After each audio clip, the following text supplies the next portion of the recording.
Hello everyone, मैं विष्णु। आशा करता हूँ आप सभी अच्छे होंगे। लास्ट लेक्चर में हमने जो दूसरा चैप्टर स्टार्ट हो गया था हमारा वैक्यूम फ्लक्स तथा गॉस की प्रमेय, जिसमें हमने क्या है सबसे पहले पढ़ा था क्षेत्रफल सदिश, उसके बाद घनकोण और वैक्यूम फ्लक्स के बारे में जान लिया था। इसमें कुछ स्थितियाँ थी, इसके मात्रक और विभिन्न सूत्र को भी पढ़ लिया था। आज इससे आगे बढ़ेंगे गॉस की प्रमेय। ठीक है, गॉस की प्रमेय। यहाँ पे देखो गॉस का नाम तो कहीं भी मिलेगा गॉस, इंग्लिश का नाम गॉस मिलेगा, तो दोनों लिख देते हैं गॉस की प्रमेय। अब गॉस की प्रमेय है क्या? ठीक है, पहली बात ये पता होना चाहिए हमें जो गॉस की प्रमेय में किस किस के बारे में बताती है। मैंने जब चैप्टर शुरू हुआ था तो मैंने बताया था इसमें क्या वैद्युत फ्लक्स पढ़ेंगे और क्या पढ़ेंगे गॉस की प्रमेय। वैद्युत फ्लक्स को समझने के लिए हम सबसे पहले क्या पढ़ा था? क्षेत्रफल सदिश। ऐसे ही गॉस की प्रमेय को समझने के लिए हमें पता होना चाहिए वैद्युत फ्लक्स क्या है। ठीक है, तो जो गॉस की प्रमेय है, गॉस की प्रमेय किसी बंद पृष्ठ से गुजरने वाले वैद्युत फ्लक्स कहते हैं फाई ई। कल भी देखा था और रजिस्टर डिवाइस का क्या आएगा? वैद्युत फ्लक्स का फाई ई। तो जो गॉस की प्रमेय है किसी बंद पृष्ठ से गुजरने वाले वैद्युत फ्लक्स तथा उस पृष्ठ से परिबद्ध कुल आवेश Q के बीच क्या है?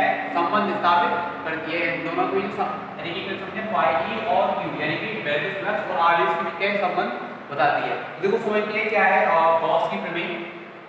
गॉस की प्रमेय का अनुसार है क्या? इस प्रमेय के अनुसार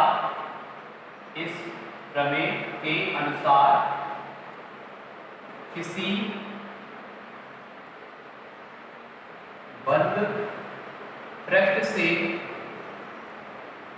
गुजरने वाला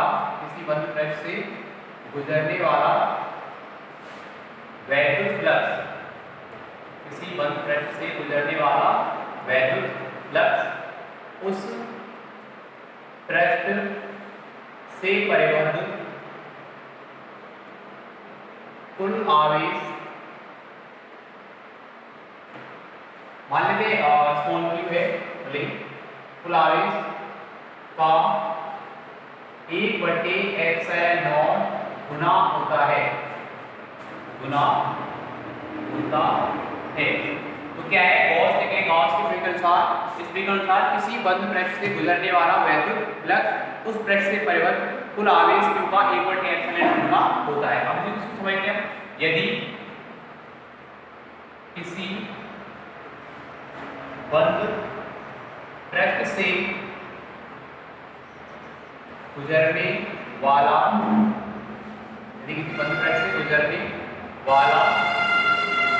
वैद्युत फ्लक्स क्या है? फाई है तथा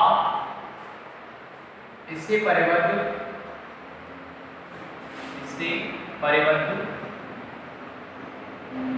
कुल आवेश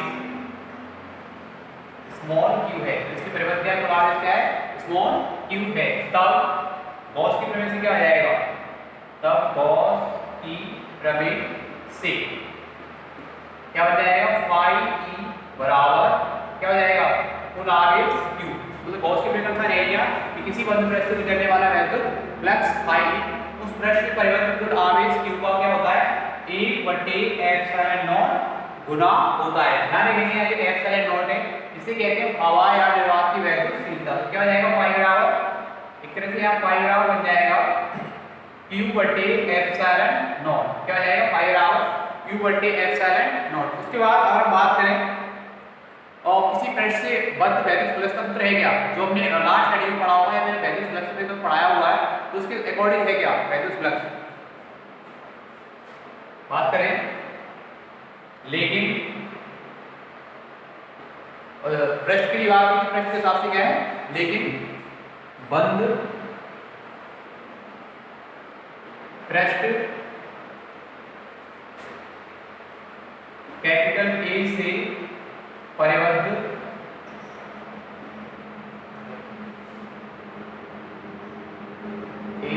गुजरने वाला वैद्युत फ्लक्स क्या पढ़ाया हमने? फाई बराबर है समाकलन vector E dot vector D. क्या है, फाइंड आवर समाकलन वेक्टर ई और वेक्टर डी है नहीं, ठीक है। तो इसके हिसाब से इस प्रमेय को बताएं तो क्या बन जाएगी हमारी, तब फाइंड आवर लिख सकते हैं हम समाकलन vector E dot vector D बराबर q बटे एप्सिलॉन नॉट। ये क्या है, गॉस की प्रमेय समाकल रूप में भी हो जाएगी। तो इतना पढ़ना होगा हमें गॉस की प्रमेय के बारे में, और ये हो जाएगा गॉस की प्रमेय का समीकरण, गॉस की प्रमेय का समीकरण, ठीक है। तो इसे भी उतारने इसके बाद जानेंगे गॉस की प्रमेय की उत्पत्ति होगी, ठीक है। उदाहरण देखो, अब देखते हैं गॉस की प्रमेय की उत्पत्ति, ठीक है। आसानी से समझना है, आसान भाषा में मैं समझाऊंगा और बिल्कुल समझ में आएगा, ठीक है। देखिए चलना क्या कर रहा हूँ। तो सबसे पहले क्या करते हैं, माना हमारे पास एक गोला है, क्या है, एक गोला है जिसका केंद्र है O, गोले का केंद्र क्या है, O है, और इस गोले की त्रिज्या है स्मॉल r मीटर, गोले की त्रिज्या क्या है, स्मॉल r मीटर है, ठीक है। तथा इस गोले के केंद्र पर प्लस q कूलम्ब का आवेश स्थित है, गोले के केंद्र पर क्या है, प्लस q कूलम्ब का आवेश स्थित है, और इसके पृष्ठ पर क्या है, एक बिंदु P है, गोले के पृष्ठ पर क्या है, एक बिंदु P है, ये रखा हुआ मान लेते हैं, ठीक है। जिसके चारों ओर का, ये जो पूरे चारों ओर का क्षेत्रफल अवयव है वेक्टर dA, इसके चारों ओर का क्षेत्रफल अवयव क्या है हमारा, dA है, ठीक है। तब प्लस q आवेश के कारण बिंदु P पर वैद्युत क्षेत्र की तीव्रता, प्लस q आवेश के कारण बिंदु P पर वैद्युत क्षेत्र की तीव्रता क्या हो जाएगी, प्लस q आवेश के कारण बिंदु P पर वैद्युत क्षेत्र की तीव्रता दी हो जाएगी, D बराबर 1/4 पाई एप्सिलॉन नॉट q बटे O से r की, बिंदु P की जो दूरी है वो कितनी रहेगी, r। तो क्योंकि बात करें इसके पृष्ठ पर है बिंदु P, तो केंद्र के पृष्ठ पर किसी बिंदु की दूरी क्या रहेगी, तुम्हारी r होगी। तो यहाँ क्या आ जाएगा, D बराबर 1/4 पाई एप्सिलॉन नॉट q बटे r स्क्वायर न्यूटन प्रति कूलम्ब। ध्यान रखेंगे पृष्ठ के सही बिंदुओं पर क्या है, वैद्युत क्षेत्र की तीव्रता समान होगी और उसकी दिशा क्या है, बाहर की ओर दिशा होगी। यहाँ लिख लेंगे हम प्लस q आवेश के कारण, प्लस q आवेश के कारण गोले के पृष्ठ के, गोले के पृष्ठ के सभी बिंदुओं पर, सभी बिंदुओं पर वैद्युत क्षेत्र की तीव्रता समान व बाहर की ओर दिष्ट होगी, समान होगी क्योंकि बाहर की ओर दिष्ट होगी, ठीक है। यानी कि प्लस के अगर गोले के पृष्ठ के किसी बिंदु पर वैद्युत क्षेत्र की तीव्रता लें तो वो क्या समान होगी और कैसी रहेगी, बाहर की ओर दिष्ट होगी, ठीक है। ये हो जाएगा। अब ये हो गया। अब हम क्या है, मान बिंदु P के चारों ओर छोटा, आपने बताया बिंदु P के चारों ओर छोटा सा क्षेत्रफल क्या है, वेक्टर dA है। और एक चीज और हमने बताया वैद्युत क्षेत्र की दिशा कहते हैं बाहर की ओर है। तो यहाँ हम बात करें, ये तो हो गया dA, वेक्टर dA इसके चारों ओर का क्षेत्रफल, ठीक है। और वैद्युत क्षेत्र की दिशा क्या इधर की तरफ ही होगी, वेक्टर E। तो हम बात करेंगे क्षेत्रफल अवयव वेक्टर dA से गुजरने वाला वैद्युत फ्लक्स, क्षेत्रफल अवयव वेक्टर dA से गुजरने वाला वैद्युत फ्लक्स, क्षेत्रफल अवयव वेक्टर dA से गुजरने वाला वैद्युत फ्लक्स क्या जाएगा हमारा, d phi e। क्योंकि देखो बात कर रहे हैं छोटे से क्षेत्रफल अवयव के कारण कर रहे हैं, तो छोटा सा वैद्युत फ्लक्स ही होगा, उसी में d phi मान लेकर d phi बराबर हो जाएगा vector E dot vector dA। हमें पता है क्या होता है वैद्युत फ्लक्स का मान, d phi बराबर होता है vector E dot vector dA। अब बात करें बिंदु P पर वेक्टर E और वेक्टर dA दोनों कैसे हैं, एक ही दिशा में हैं। क्योंकि बिंदु P पर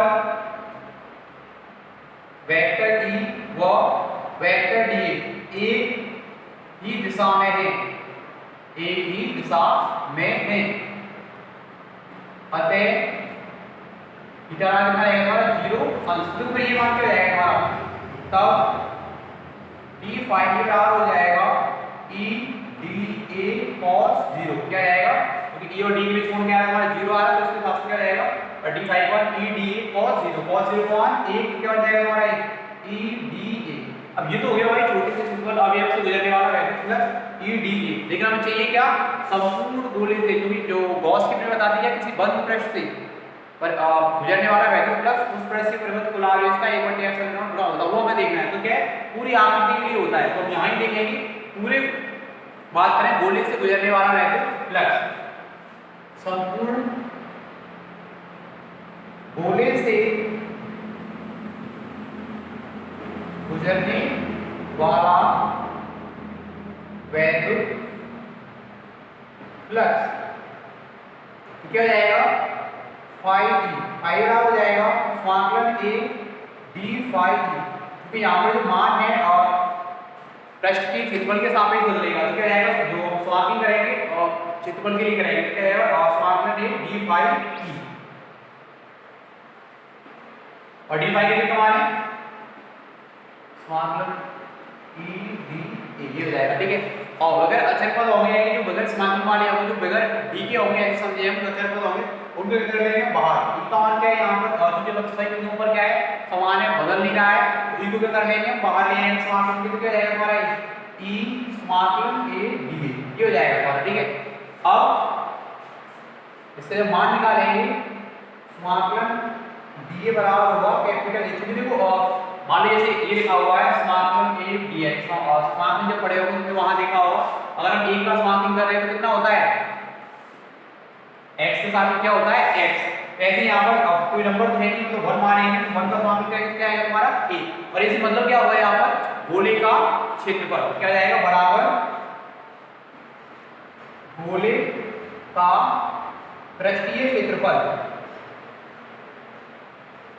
क्या जाएगा गोले का पृष्ठीय क्षेत्रफल, और गोले का पृष्ठीय क्षेत्रफल का सूत्र क्या होता है 4 पाई r स्क्वायर, क्या रहेगा 4 पाई r स्क्वायर हो जाएगा बराबर 4 पाई r स्क्वायर, तो मान क्या हो जाएगा पाई का, अतः हम इधर लिख लेते हैं, अतः पाई के बराबर हो जाएगा e, और इसका मान कितना हो गया 4 पाई r स्क्वायर, e 4 पाई r स्क्वायर। ठीक है, ये हो गया।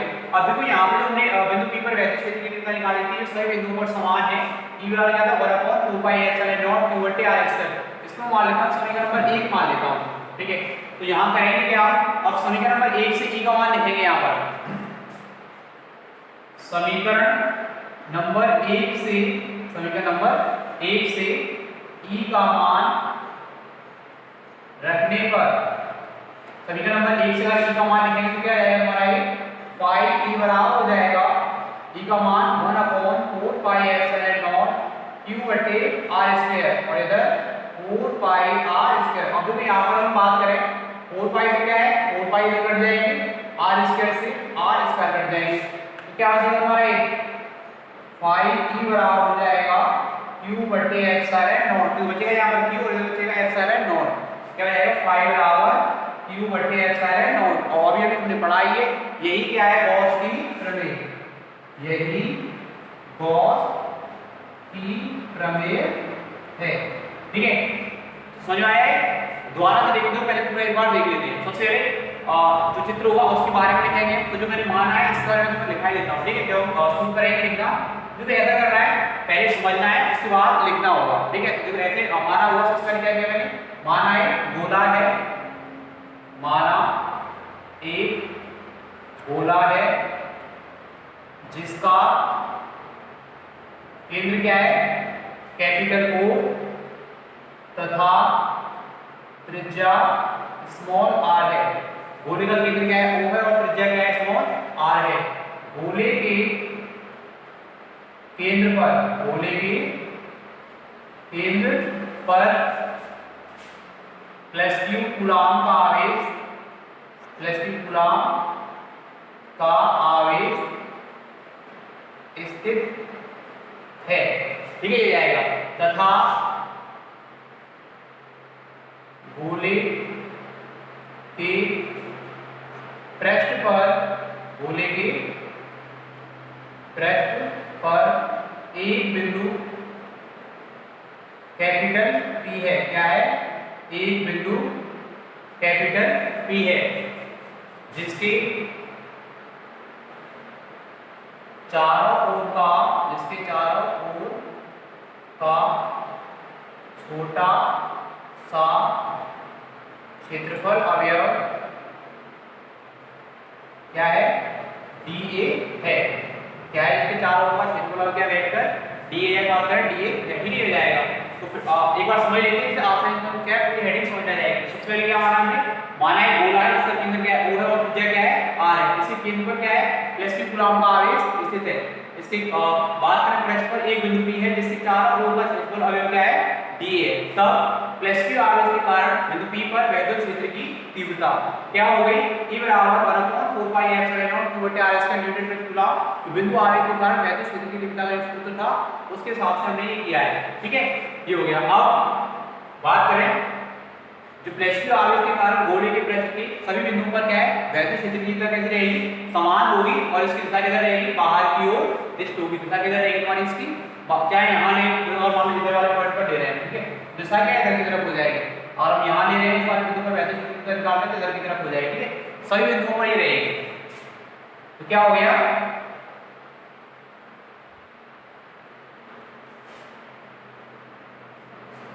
प्लस के आवेश के कारण गोले के पृष्ठ के सही बिंदुओं पर क्या है? वैद्युत क्षेत्र की तीव्रता समान है, और क्या है? बाहर की ओर दिशा है। तब क्षेत्रफल अवयव DA, क्षेत्रफल अवयव क्या है हमारा? DA है।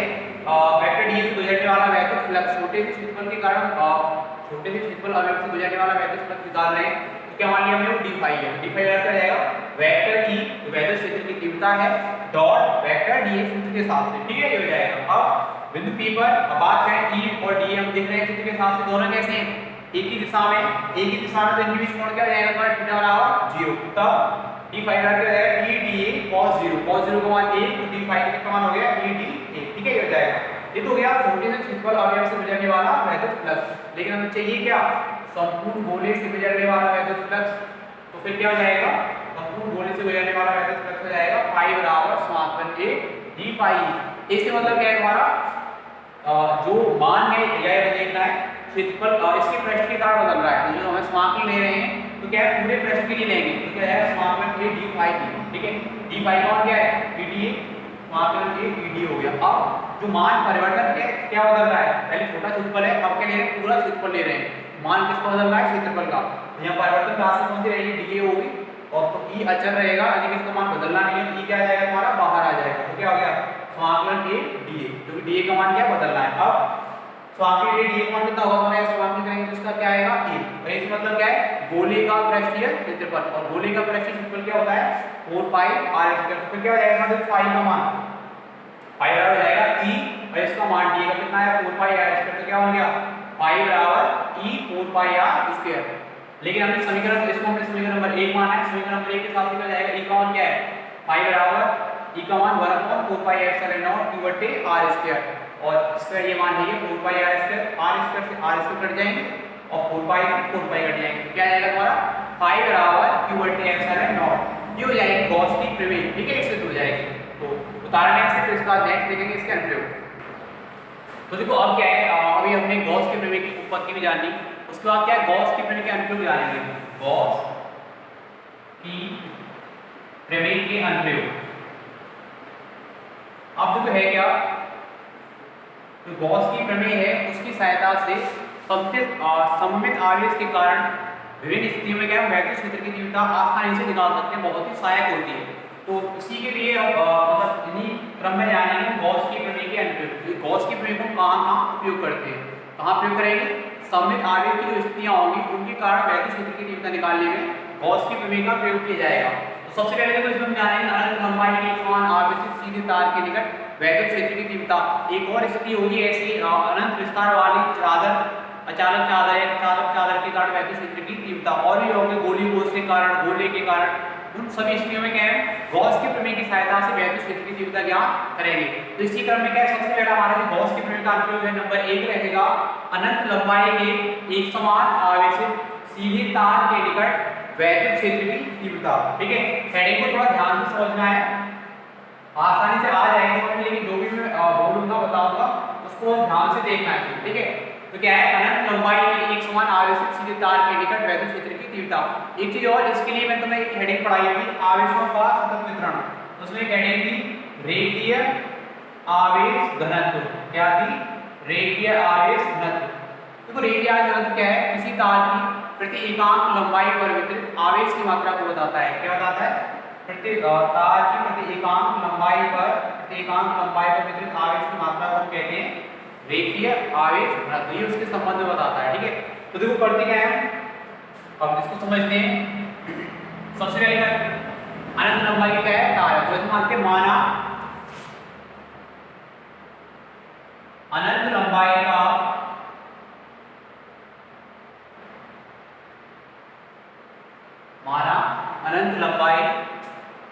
का प्लस क्यू कूलाम से आवेशित तार है। क्या है? माना अनंत लंबाई का प्लस क्यू कूलाम से आवेशित तार है। ठीक है, जिसका अब पहले और कर लेते हैं। तो देखो क्या है, अनंत लंबाई का प्लस क्यू कूलाम से क्या आवेशित एक तार है। तो ये मान लिया हमने एक तार है क्योंकि क्या था, अनंत लंबाई का, और इसको क्या प्लस क्यू कूलाम का आवेश दिया गया है जो इसके पृष्ठ पर क्या है, एक समान रूप से वितरित है। ठीक है, ये हो गया। उसके बाद माना इस तार का पृष्ठीय सॉरी रेखीय आवेश घनत्व है, जिसका रेखीय आवेश घनत्व, जिसका रेखीय आवेश घनत्व लैम्डा। क्या है? लैम्डा कूलाम प्रति मीटर, लैम्डा कूलाम प्रति मीटर है। ठीक है, हो गया। क्या हुआ, अनंत लंबाई का एक तार हो गया जिसका प्लस क्यू कूलाम आवेश से एक समान रूप से वितरित है, और इसका रेखीय आवेश घनत्व, क्योंकि जो रेखीय आवेश घनत्व एक तार का ही हो सकता है, वो रेखीय आवेश घनत्व हो गया लैम्डा कूलाम प्रति मीटर है। तार से स्मॉल r मीटर की दूरी पर, क्या है, तार से स्मॉल r मीटर की दूरी पर, जबकि तार के निकट, तार के निकट स्मॉल r मीटर की दूरी पर एक बिंदु P है। क्या मान है? तार के निकट स्मॉल r मीटर की दूरी पर क्या है, एक बिंदु P है, जहां हमें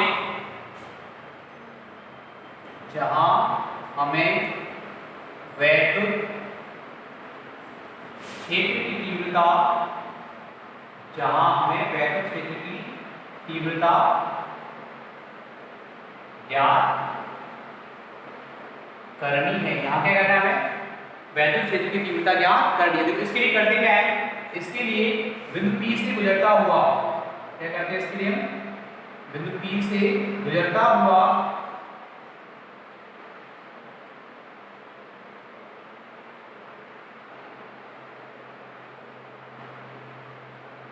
स्मॉल r त्रिज्या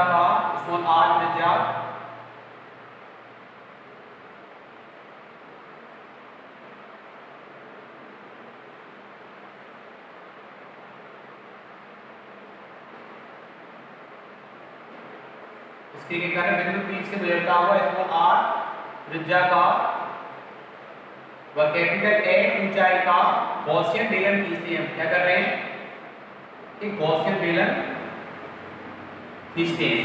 ठीक है, क्या है, जो बिंदु P से होकर गुजर रहा है, इसकी लंबाई कितनी है, स्मॉल a है। ठीक है, तो क्या हुआ, तीव्रता ज्ञात करनी है। इसके लिए बिंदु P से गुजरता हुआ कैपिटल A लंबाई तथा स्मॉल आर त्रिज्या का गॉसियन बेलन खींचते हैं, गॉसियन बेलन खींचते हैं। ठीक है, ये रहेगा। अब एक चीज और ध्यान रखनी है, तार के कारण जो हम वैद्युत क्षेत्र की तीव्रता निकालेंगे गॉसियन बेलन पर सभी जगह क्या होगी, समान होगी। क्यों? क्योंकि ये जो तार पर क्या है, जो आवेश समान रूप से वितरित है। ठीक है, समूह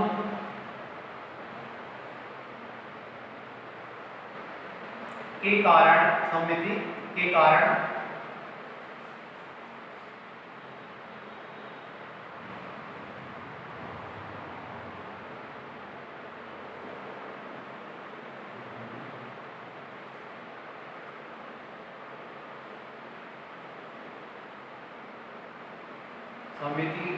गॉसियन बेलन के पृष्ठ के सभी बिंदुओं पर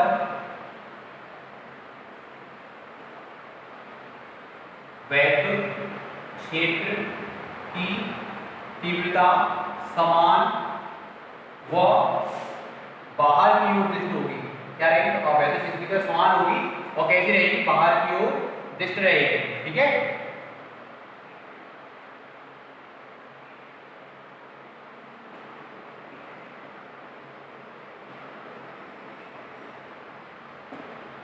ये हो जाएगा। उसके बाद कर देंगे हम अब इसके पृष्ठ पर बिंदु P के चारों ओर छोटा सा क्षेत्रफल ले लेते हैं। ठीक है, तो बिंदु P के चारों ओर एक छोटा सा क्षेत्रफल अगर मान लेते हैं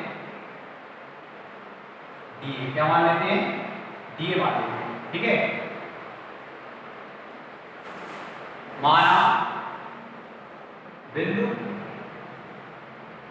P के चारों ओर छोटा क्षेत्रफल अवयव DA है। क्या मान लिया, छोटा क्षेत्रफल क्या मान लिया, DA है। तब इससे गुजरने वाला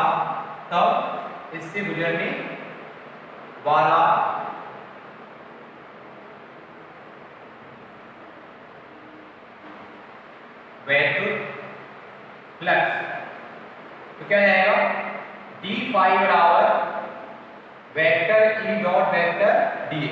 क्या जाएगा, d फाई बराबर क्या जाएगा, और जैसे vector E dot vector DA। लेकिन हमें पता है पृष्ठ के सभी बिंदुओं पर वैद्युत क्षेत्र की तीव्रता कैसी है, समान है, और वो कैसी है, बाहर की ओर दृष्ट है। तो क्या लिखेंगे यहाँ पर, चूंकि वेक्टर E व वेक्टर DA के बीच कोण 0 अंश है, अतः क्या रहेगा, d फाई का मान E dA cos 0। क्या रहेगा, vector E dot vector DA का मान E dA cos 0, cos 0 का मान 1, तो क्या रहेगा हमारा E dA।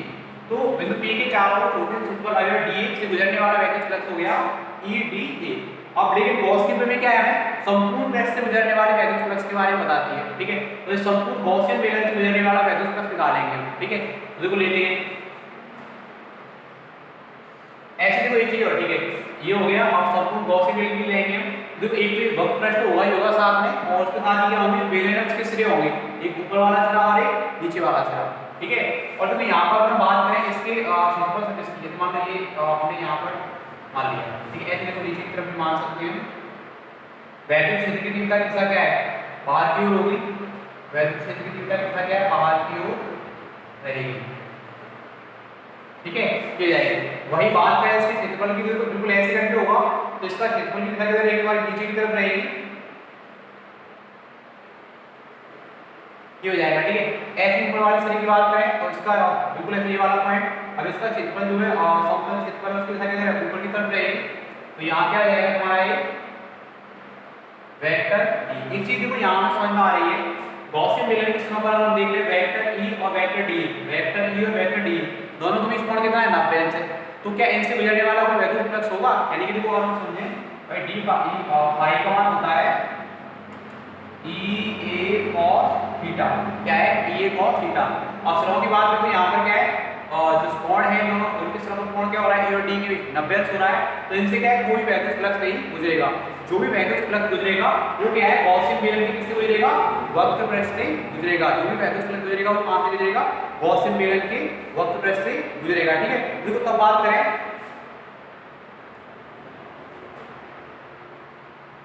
कब गॉसियन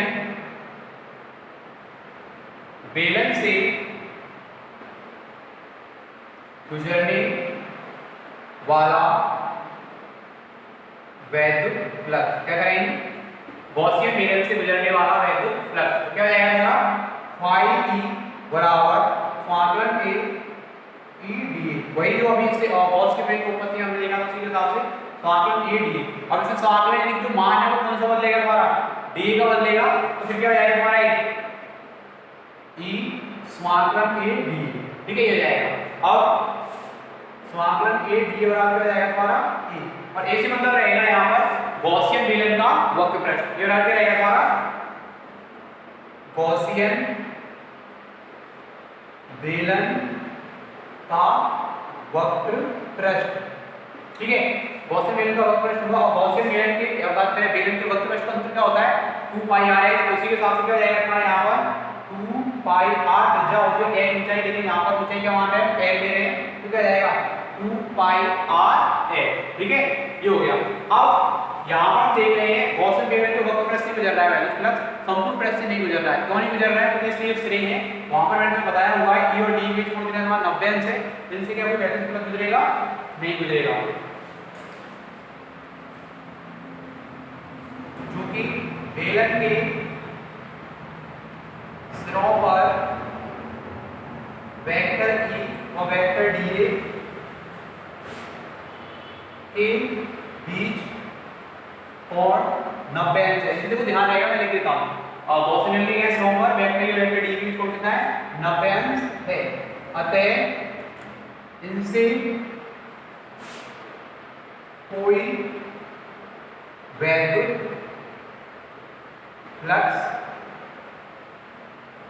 नहीं गुजरेगा। ठीक है, तो ये रहेगा यहां लिख सकते हैं हम